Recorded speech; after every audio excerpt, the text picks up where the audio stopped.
Prophet Kanyari aliona Mbae na akasema tukipata Mbae tumlete. Kanyari mtu ambaye anapenda watu. Na kuna kitu moja nimediscover nabii, huyu kijana makojo wake iko na nyota.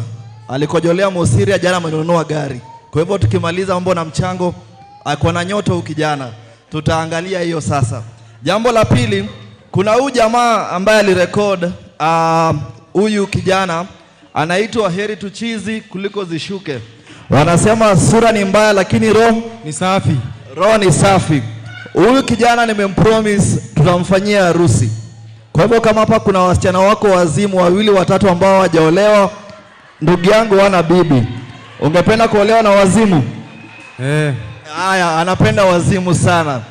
Jambo la pili, huyu kijana anafanya kazi ya bodaboda pale. Na hiyo kazi yake ya bodaboda si yake, anafanya skodi. So ningeomba, nimeona hapo umejaza mapikipiki za stima, kuna mapikipiki ambazo zinatumia mafuta. Ningeomba kwa unyenyekevu Prophet Kanyari tuweze kuzawadi huyu jamaa pikipiki moja.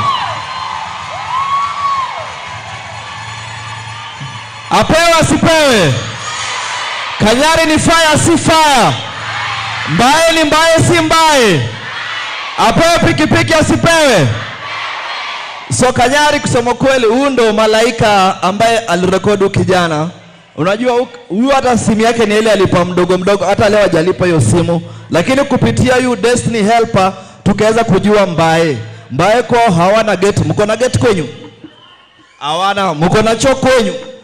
Mko na nyumba kwenyu? Hawana. So mimi ningeomba kwa uone uinua vijana na huyu kijana pia tunataka tumsaidie sana. So mimi ningeomba Kanyari tupatie kijana pikipiki moja. Apewe asipewe? Apewe asipewe? So